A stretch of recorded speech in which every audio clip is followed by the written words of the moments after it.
এটা এমন একটা প্রতিষ্ঠান যেখানে ভর্তি হলেই হয় সরকারি চাকরি। এদেশ স্বাধীন হওয়ার পরে আরো মেধার মূল্য বেড়ে গেছে। এই মেধা দিয়ে সে আজকে সরকারি চাকরি পেয়েছেন।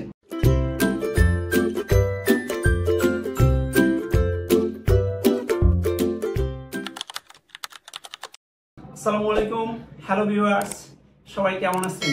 অনেকদিন পরে চলে আসলাম আপনাদের প্রাণের প্রতিষ্ঠান ঢাকা বহুভাষী সার্টিফিকেট ট্রেনিং সেন্টারের সরকারি চাকরির সফলতার গল্প নিয়ে। ভিউয়ার্স, অনেকদিন পরে আজকে আমি যার গল্প নিয়ে আসছি, তিনি আসছিলেন সেই খুলনা জেলার ডুমুরিয়া উপজেলা থেকে। আজকে যেমন আপনারা লাইভ দেখছেন আমাদের বা ইউটিউব চ্যানেল দেখছেন, ঠিক এই মানুষটিও LLM করার পরেও সে এই লাইভ দেখছিলেন ইউটিউবে। ইডেন মহিলা কলেজের একটি মেয়ের 4টি সরকারি চাকরি হয়েছে। তার চাকরির গল্প দেখে সে নিজেই অবাক, কিভাবে সম্ভব এদেশে সরকারি চাকরি ফ্রি এবং ফেয়ার পাওয়া। সে বারবার দেখলো এই ইউটিউব চ্যানেলটি, দেখার পরে দেখলো শুধু সে না, আরো শত শত লোক এখান থেকে চাকরি নিয়েছে ফ্রি এবং ফেয়ার ভাবে। তার বিশ্বাস হয়েছিল না, বিশ্বাস করার জন্য সে সরজমিনে আসছে খুলনা জেলার ডুমুরিয়া উপজেলা থেকে এই ঢাকা বহুভাষী সার্টিফিকেট ট্রেনিং সেন্টারে। এমন কি প্রতিষ্ঠান আছে যেখানে ভর্তি হলেই হয় ফ্রি সরকারি চাকরি? তো সত্যি সে দেখতে আসলো এবং সে দেখে বিশ্বাস করলো, তারপরে সে ভর্তি হলো। আলহামদুলিল্লাহ, আজকে সেই মানুষটি আপনাদের মাঝখানে নিয়ে আসছি। সে বলবে তার গল্প, সে কিভাবে আসলো এই প্রতিষ্ঠানে, তার লেখাপড়া। ভিউয়ার্স, এই লাইভ দেখে অনেকেই এসেছেন 64 জেলা থেকে। শুধু 64 জেলা না, দেশের বাইরে থেকে অনেকে এসেছেন এবং আলহামদুলিল্লাহ সবাই আজ সরকারি চাকরিজীবী। এটা এমন একটা প্রতিষ্ঠান যেখানে ভর্তি হলেই হয় সরকারি চাকরি। ভিউয়ার্স, আপনি অবাক হচ্ছেন, এদেশের সরকারি চাকরি এইভাবে ফ্রি এবং ফেয়ার মেধায় এই মানুষটি তাই পেয়েছেন। এবার তার কাছে তার গল্প শুনি। যিনি এসেছেন সেই খুলনা ডুমুরিয়া উপজেলা থেকে আজকে তার সফলতার গল্প আপনাদের সাথে শেয়ার করার জন্য। ভিউয়ার্স, তার সাথে পরিচয় করে দিচ্ছি, জনাব মোহাম্মদ আরিফুর রহমান, খুলনা জেলার ডুমুরিয়া থানার উপজেলার। কেমন আছেন আপনি? আলহামদুলিল্লাহ ভালো আছি। কেমন লাগছে আপনার কাছে আজকে? আলহামদুলিল্লাহ স্যার, খুবই ভালো লাগছে। জি, পরিচয়টা যদি একটু সবাইকে বলতেন, কোথায় থেকে আসলেন আপনি? আসসালামু আলাইকুম, আমি মোহাম্মদ আরিফুর রহমান। আমি খুলনা জেলার ডুমুরিয়া উপজেলার বরুণা গ্রাম থেকে আসছি। আপনার লেখাপড়া করেছি আমি শাহপুর মধুগ্রাম কলেজ। মধুগ্রাম কলেজ, শাহপুর, এটা হচ্ছে খুলনাতে? জি স্যার। জি, তারপরে ওখান থেকে আপনি লেখাপড়া? খুলনা নর্থ ওয়েস্টার্ন ইউনিভার্সিটি থেকে LLB করেছি। তারপরে আমি ঢাকার DUBD থেকে আমি LLM কমপ্লিট করেছি। মাশাআল্লাহ। LLM করার পরেও কেন আপনি এই জগতে এসেছেন? ও, এখন আপনার পরিচয়টা যদি একটু দিতেন প্লিজ। কোথায় আপনার এই সফলতার গল্প? সবাই তাকিয়ে আছে আপনার দিকে। কোথায় হলো আপনার সেই কাঙ্ক্ষিত চাকরিটা? আমার জবটা হয়েছে বাংলাদেশ কৃষি গবেষণা ইনস্টিটিউট বাড়ি, এটাতে স্টোর কিপার পদে। যেখানে আমাদের ঠাকুরগাঁও জেলার আনোয়ারের চাকরি হয়েছে একই রেজাল্টে, আপনার বৈজ্ঞানিক সহকারী পদে আনোয়ার, যার বাবা একটা গার্মেন্টস এর গার্ড। সে বলছিল এই ছেলের চাকরি হওয়ার পরই বাবার চাকরি ছেড়ে দিবে। তো আলহামদুলিল্লাহ, ছেলের চাকরি হওয়ার পর বাবার চাকরি ছেড়ে দিয়ে বাড়ি নিয়ে গেছেন। সেই গ্রামের ছেলেকে সবাই ফুল দিয়ে রিসিভ করেছিল। ওই গ্রামের প্রথম সরকারি চাকরিজীবী ছিল আর আনোয়ার, আপনার কলিগ। দেখা হবে অফিসে গেলে। কি পদে চাকরি হলো? Store keeper. জি, আপনার এই পথ চলা কিভাবে আসলেন এই ঢাকা বহুভাষী, সেটা যদি একটু বলতেন। যদিও আজকে সবাই আপনার লাইভ দেখছেন এবং এই লাইভ দেখে হয়তো বা আপনার মতো আপনার কথাগুলো শুনে তারাও চলে আসবে এই লাইভ বলার জন্য তাদের সরকারি চাকরি নিয়ে। জি, প্লিজ বলেন। 2020 সালে করোনার পরে স্যার 2021 সালে ঢাকাতে আসি। তো ঢাকাতে আসার পরে আমি প্রথমে ভাবছিলাম যে হয়তো বাসায় থেকেই পড়াশোনা করে আমার জব হয়ে যাবে।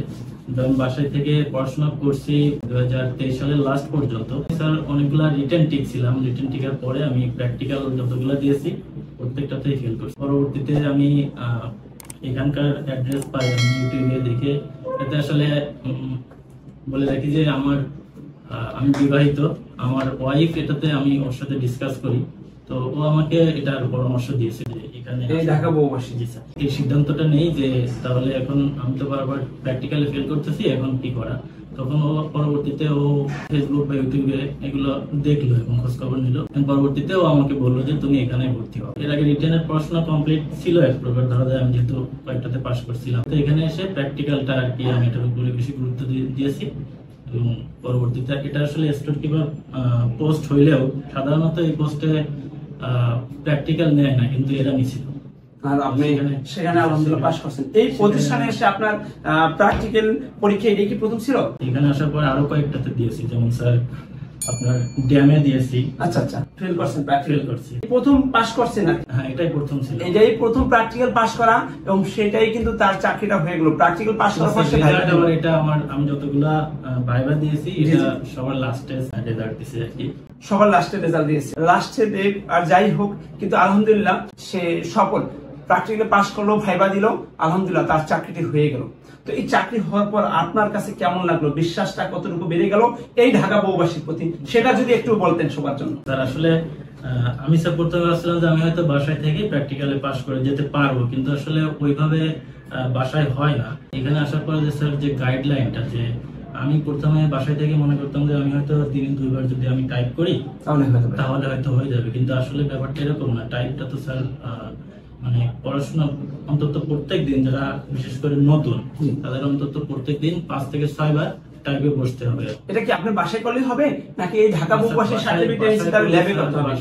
বাসায় করলে স্যার সফলতাটা খুব কম আসবে, কারণ একসাথে বসে যখন 20 জন 25 জন স্টুডেন্ট একসাথে বসে টাইপ করে তখন স্যার ওই যে আওয়াজটা, শব্দটাই কানে বাজে। ভিউয়ার্স, আমরা মাঝে মধ্যে টাইপের একটা লাইভ ছেড়ে থাকি, কিভাবে পরীক্ষা হয় সেটা আপনারা দেখছেন। আমাদের পেজ আছে Dhaka multilingual short hand training centre, DMSTC, Dhaka multilingual short hand training centre, এটা লিখলেও আপনি পাবেন আমাদের পেজ। তাহলে দেখবেন সেখানে প্রতিদিন আমরা কিভাবে পরীক্ষা নিই। আমাদের ছেলেদের জন্য আলাদা ল্যাব, মেয়েদের জন্য আলাদা ল্যাব আছে। তো সেখানে 2টা ল্যাবই আমাদের পরীক্ষা চলে। সে যেটা বলছিলেন প্র্যাকটিক্যাল পরীক্ষা প্রতিদিন 5 থেকে 6 বার করতে হবে, সেটা অবশ্যই বাসায় না, অবশ্যই ঢাকা বউবাসী সার্টিফিকেট ট্রেনিং সেন্টারের কম্পিউটার ল্যাবে। কারণ সেই মানুষটি অনেক চেষ্টা করেছে, বারবার ফেল করেছে, বাট তার ওয়াইফ, সেই ভাবি যদি, আমাদের ভাবি যদি তাকে এখানে না পাঠাইতো তাহলে আজকে এই মানুষটি এখানে সফলতার গল্প বলতে পারতো না। তাহলে আমি বলবো সব ক্রেডিট তার ওয়াইফের, মানে আমাদের ভাবি, সে বলছে বলে সে এই পজিশনে আসছেন। আলহামদুলিল্লাহ আজকে সে চাকরি পেয়ে গেছেন। হ্যালো ভিউয়ার্স, আপনারা যারা দেখছেন এখনো সরকারি চাকরি পাননি, আপনাদের মেধার পরিচয় দিতে চাচ্ছেন, আপনাদেরও মেধা আছে, তবে আপনার সঠিক গাইডলাইন পান নাই। সঠিক গাইডলাইন পাইলে আপনারা এই মানুষটার মতো একদিন সফলতার গল্প বলবেন। তবে তার আগে একবার এসে দেখে যান ঢাকা বউবাসী সার্টিফিকেট ট্রেনিং সেন্টার কিভাবে প্রতিদিন গাইডলাইন দিচ্ছে, প্রতিদিন কিভাবে টাইপ পরীক্ষা নিচ্ছে। এটা আমরা বলবো যে সারা বাংলাদেশে আমাদের এই প্রথম এই টাইপ পরীক্ষায় আমরাই ভালো করি ইনশাল্লাহ। এই মানুষটির কথা আরেকটু শুনি। জি ভাই, প্লিজ বলেন, এই প্রতিষ্ঠান নিয়ে যদি একটু বলতেন। স্যার আমি একটু কথা বলে নিই। স্যার আমার ওয়াইফের পাশাপাশি স্যার আমার বড় ভাই, আচ্ছা মানে উনি স্যার, আমার আব্বা নাই, আব্বা মারা গেছেন, তো বড় ভাই আমার সবকিছু দেখাশোনা করেন।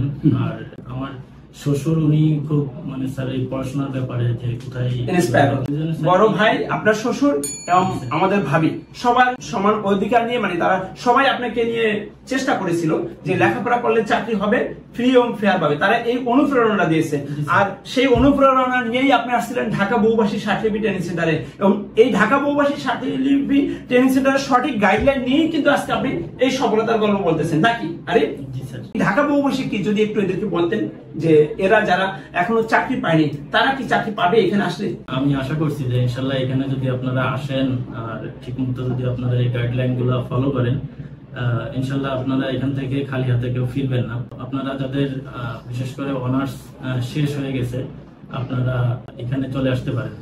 অনার্স শেষ হয়েছে এবং যারা এইচএসসি পাস করেছেন, খুব তাড়াতাড়ি সরকারি চাকরি চাচ্ছেন, মেধায় চাকরি চাচ্ছেন, তারাই আসেন এই ঢাকা বউবাসীতে। কারণ আমাদের আছে একজাত শিক্ষক যে সঠিক গাইডলাইন দিয়ে থাকে, এবং বাংলাদেশের প্রথম লিখিত জগতে এই শর্ট হ্যান্ড সার্টিফিকেট প্রতিষ্ঠানে এটাই কিন্তু প্রথম বাংলাদেশে।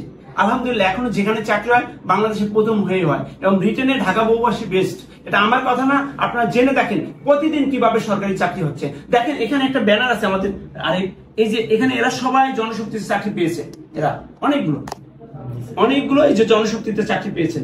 তো এখানে মানে এরকম ব্যাচ গুলো বাংলাদেশের কোনো প্রতিষ্ঠান দেখাতে পারবে না, একসাথে 15-20 জন সরকারি চাকরি পেয়েছে।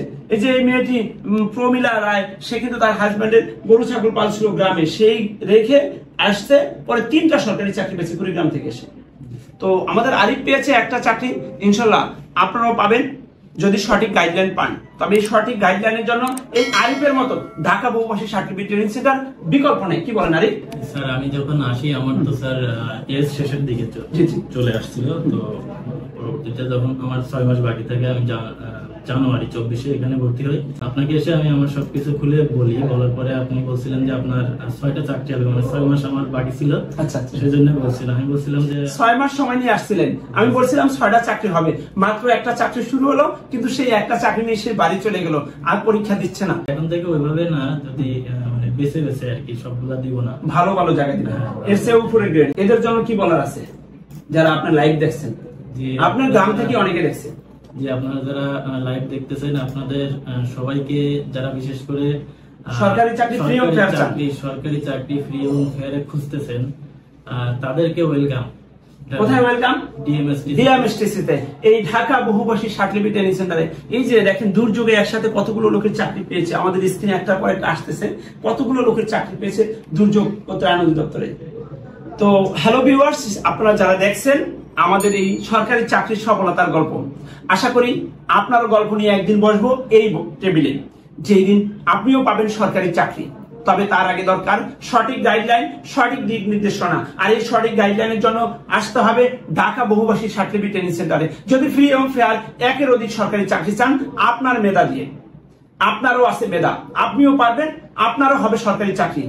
এই দৃঢ় বিশ্বাস থেকে আমি আজকে এই খুলনা জেলার ডুমুরিয়া উপজেলার আরিফের গল্প শেষ করলাম।